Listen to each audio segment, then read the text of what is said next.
সূরা মুলক যদি আমরা রাতে পড়তে অভ্যাসী হই তাহলে আমাদের ফলাফল কি রয়েছে?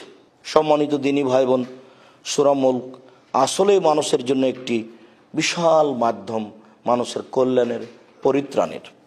রাসূল সাল্লাল্লাহু আলাইহি ওয়াসাল্লাম বলেছেন, ইন্না সূরাতান ফিল কোরআনে সালাসিনা আয়া, নিশ্চয়ই কোরআন মাজিদে একটি সূরা রয়েছে 30 আয়াত বিশিষ্ট। শাফিয়াত লিরাজুলিন হাত্তা গফিরাল্লাহু, যতক্ষণ পর্যন্ত ব্যক্তিকে ক্ষমা করা না হবে ততক্ষণ পর্যন্ত সে সূরা আল্লাহর নিকটে সুপারিশ করতে থাকবে, আর সেটাই হচ্ছে তাবারাকাল্লাযী বিয়াদিহিল মুলক। সম্মানিত দিনী ভাই বোন, অত্র হাদিসে রাসূল সাল্লাল্লাহু আলাইহি সাল্লাম বলেন 30 আয়াত বিশিষ্ট একটি সূরা কোরআন মাজিদে রয়েছে, তার নাম সূরা মুলক। যদি মানুষ পড়ে তাহলে যতক্ষণ পর্যন্ত ক্ষমা হবে না ততক্ষণ পর্যন্ত সুপারিশ করতে থাকবে। সুবহানাল্লাহ, বিষয়টি অনেক বড় ব্যাপার। 30 আয়াত খুব একটা বেশি নয়। আমরা আপনাদেরকে সূরা মুলক নিয়মিত পড়ার জন্য অনুরোধ জানাচ্ছি। একবার অভ্যাসী হয়ে যান। খাওয়ার যেমন একটা তালিকা থাকে, খাওয়ার যেমন একটা জীবনের কর্মতালিকা থাকে, মানুষের জীবিকা নির্বাহের জন্য যেমন উপার্জনের একটা কর্মতালিকা থাকে, ঠিক সূরা মুলক পড়ার জন্য একটা নিয়মিত নিয়ম তালিকা থেকে যাবে।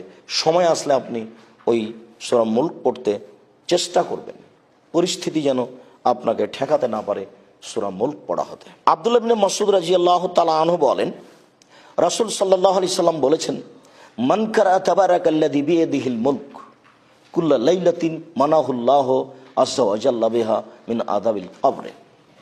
রাসূল সাল্লাল্লাহু আলাইহি সাল্লাম বলেন, কোন মানুষ যদি প্রত্যেক রাতে সূরা মুলক পড়ে তাহলে আল্লাহ তাআলা তাকে কবরের শাস্তি থেকে বাঁচিয়ে নেবেন। সম্মানিত দিনী ভাই বোন, কবরের শাস্তি থেকে বেঁচে যাওয়ার কয়েকটি পথ ও পন্থা রয়েছে।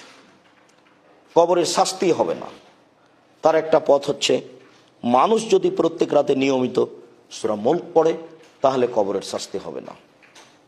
তার একটি হচ্ছে মানুষ যদি জুমার দিন মারা যায় তাহলে তার কবরের শাস্তি হবে না।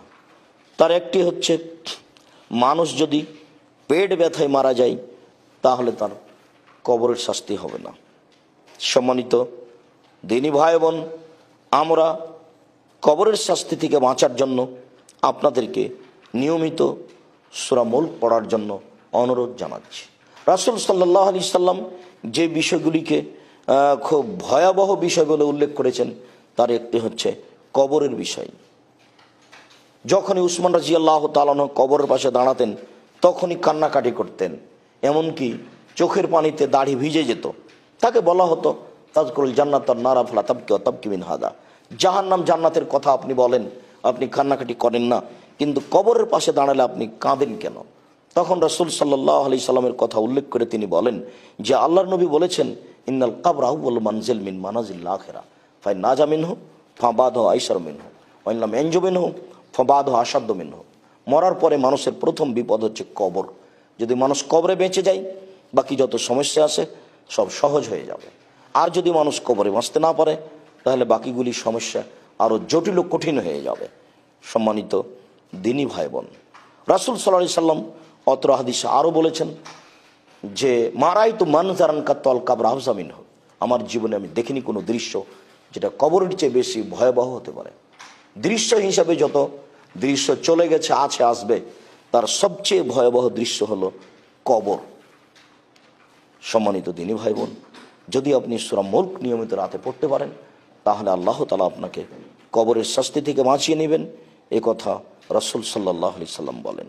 আমাদের পক্ষ থেকে জোরালোভাবে অনুরোধ থাকছে, আপনি যে কোনো মূল্যে সূরা মুলক পড়ার চেষ্টা করেন, আপনার কর্মতালিকার মধ্যে সূরা মুলককে নিয়ে নেন। আল্লাহ আপনাকে তৌফিক দান করুক। আল্লাহুম্মা আমিন। ওয়া সাল্লাল্লাহু আলা নবী ওয়া সাল্লাম। আসসালামু আলাইকুম।